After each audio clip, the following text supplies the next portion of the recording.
You did everything right. You saved, you planned, you waited for this moment. So why does it feel so empty? Why does the first month of retirement feel less like a vacation and more like a quiet panic attack? If you have woken up recently, looked at your bank account, realized you have enough on paper, but still feel a knot in your stomach when you buy groceries, or if you find yourself lying awake at 3 a.m. worrying about healthcare costs, or whether you'll be a burden to your children, stay right here. Because today, I'm going to walk you through the hidden emotional earthquake that nobody warned you about. I'm going to explain why retirement feels so emotionally strange at first. And more importantly, I'm going to show you the simple mental shift that makes the fear disappear. Let's talk. I want to tell you about a man I'll call Jim. Jim retired exactly 6 months ago. He had a nice retirement account. His house was paid off. His financial advisor told him he was in the green. But 3 weeks into retirement, Jim stopped going to the hardware store, not because he didn't need things, but because he realized he was walking down every aisle, checking prices, and putting things back. He started buying generic brand coffee, even though he hated the taste. He told his wife, "Let's just stay in this weekend," when she wanted to go to a dinner theater. Jim wasn't broke, he was terrified. And here is the part that really hurts. Jim started avoiding his grandchildren's birthday parties, not because he doesn't love them, but because he felt a deep, quiet shame that he could only afford to give a $10 bill instead of the $50 he used to give. He told me, "I feel like I'm watching my life shrink." Now, take a deep breath, because if that story made you feel seen, if you have felt that pinch in your chest when you look at a receipt, or that guilt when your kids pay for lunch, you are not broken, you are not ungrateful. You are experiencing the single most common, yet most hidden, emotional trap in retirement, and most people never talk about it. But we are going to name it, we are going to face it, and we are going to fix it. Let's rewind. For 40 or 50 years, you had a routine. Every 2 weeks, a number appeared in your checking account. That number wasn't just money, it was permission. Permission to buy the steak. Permission to fix the car. Permission to breathe. It was an anchor. It told your brain, you are productive, you are safe, you are moving forward. Then, retirement hits, and suddenly, the deposits stop. Now, if you have a pension or social security, there might still be money coming in, but it is usually less than what you are used to. And here is where the strange feeling comes from. Your brain doesn't see a retirement account. Your brain sees a pile of bricks. Every time you spend money now, you aren't spending this month's paycheck. You are removing a brick from the wall. And your primitive brain starts screaming, "Stop! That wall is all you have." This is why you feel broke even when the math says you aren't. Because you don't have a money problem right now. You have a permission problem. You are waiting for a boss who no longer exists to tell you it's okay to live. Now, let's make this real. Because I know the thoughts running through your head. I know because I hear them every day from people just like you. The first fear: taxes are eating me alive. You worked hard, you saved in your 401k or your IRA, but nobody told you that Uncle Sam was sitting in the passenger seat the whole time. Every dollar you withdraw from a traditional retirement account gets taxed as ordinary income. So you look at your statement and think, "I have $500,000. But in your gut, you know the truth. The government owns a piece of that. And that piece feels like it's getting bigger every year. The second fear: what if I get sick? You watch the news, you see the numbers. A single fall, a single surgery, a 3-day hospital stay. Suddenly, you are looking at a bill that could buy a new car.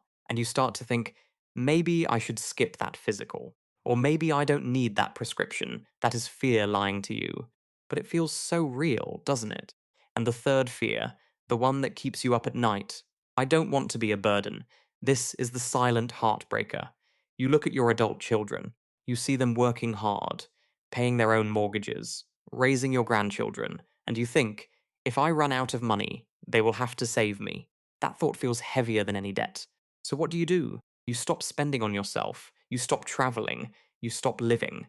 You turn your golden years into a holding pattern. If that is you, I need you to hear this very clearly. You are not a burden. You are a human being who deserves dignity. And the fact that you are worried about this proves you are a good parent, a good person. But worry is not a strategy. And today we are going to build a strategy. Here is where most retirees go wrong. They don't make huge, stupid mistakes like gambling away their savings. No, it's smaller than that. And because it's small, it's dangerous. Habit 1, the hoarding mindset. You start living like a monk. You turn down the thermostat. You skip the dentist. You tell yourself, I'll do that next year. But here's the part that really hurts. Time is not a renewable resource. You are saving money for an emergency that may never come by sacrificing the life you have right now. Habit 2, hiding the receipts. You hide your spending from your spouse because you are ashamed. Or you hide your account balances because you don't want them to worry. This secrecy creates isolation, and isolation is the enemy of retirement happiness. Habit 3, watching the stock market every single hour. You wake up, you check your phone. If the market is down $500, your whole day is ruined. You have turned your retirement account into a slot machine, and the emotional volatility is exhausting you more than a job ever did. Habit 4, the comparison trap. You see your neighbor buy a new RV. You see your cousin post pictures from Paris. And you think, what is wrong with me? Why can't I do that? Stop that right now. Stop. Because you don't know if that neighbor is drowning in credit card debt. You don't know if that cousin emptied their entire IRA to take that trip. You are comparing your hidden reality to their highlight reel, and it is stealing your joy. Okay, take a breath with me. We've diagnosed the pain.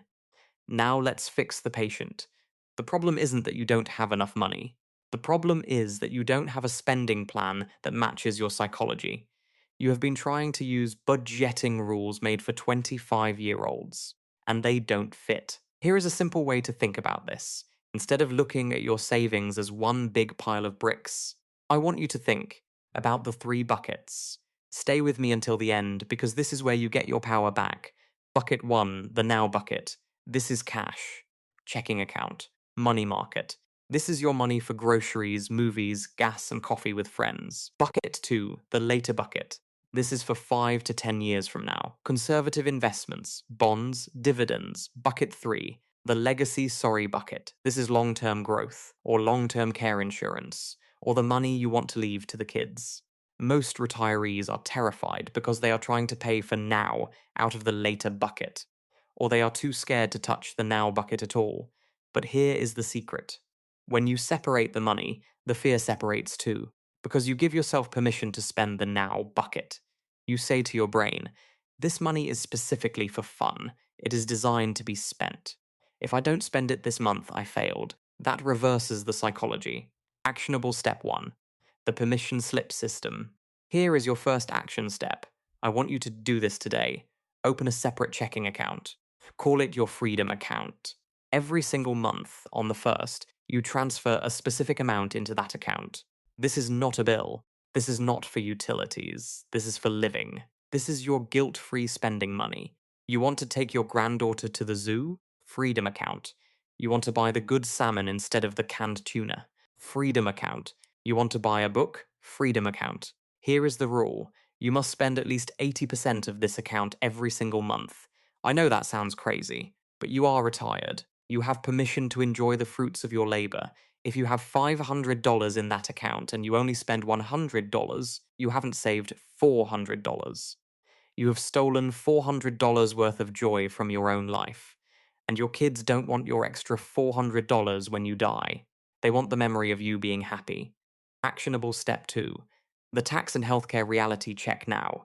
Let's address the monsters under the bed. Taxes and healthcare. You can't ignore them, but you don't have to fear them. For taxes, I want you to meet with a tax professional who specializes in retirees, not the guy who does your neighbor's lawn care business. A retirement tax planner. Ask them one question. What is my tax-efficient withdrawal strategy? Most people just withdraw from their 401k blindly. That is a mistake. You might be able to pull money from a Roth IRA, which is tax-free. Or you might be able to delay Social Security to lower your taxable income. Knowledge kills fear here. You just need someone to show you the map. For healthcare, stop guessing. Go to the Medicare website or talk to a state health insurance assistance program counselor. It's free. Know what your out-of-pocket maximum is. Tell yourself. The worst-case scenario is X. Once you know that number, the fear of unlimited loss goes away. It becomes a math problem, and you can solve math problems. Actionable step 3, The burden conversation, this is the hardest step, but it is the one that will set you free. You need to sit down with your adult children, and you need to talk about money.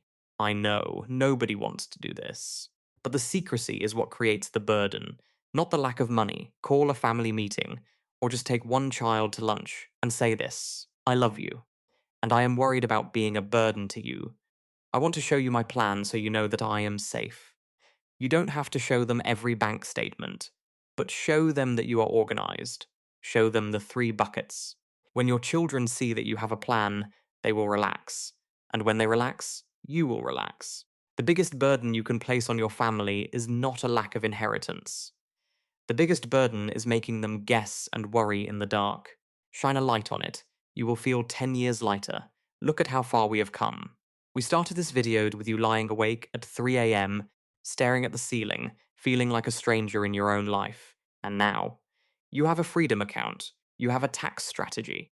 You have a family conversation scheduled. You have taken back control. Retirement is not the end of the race. It is the beginning of a different race. A slower race. A race where you get to look at the scenery. You worked for 40 years to buy this time. Don't let fear steal the ticket from your hand. You are not broke. You are just adjusting. You are not a burden. You are a treasure. And starting tomorrow morning, I want you to drink the good coffee, buy the steak, go to the movie, give yourself permission to be alive. If this video spoke to your heart today, please do two things for me. First, hit that like button. It tells YouTube that other retirees need to hear this message too. Second, subscribe to Everyday Retirement Money. I am here every week walking this path with you. No judgment, no sales pitches, just real help. And right now, in the comments, I want you to type one word: action. Just type action. It's a promise to yourself that you are going to open that freedom account this week. Or, if you are feeling brave, tell me, what is the one thing you are going to stop feeling guilty about spending money on? I read every comment, and I will be cheering for you. Until next time, take care of yourself. You've earned it.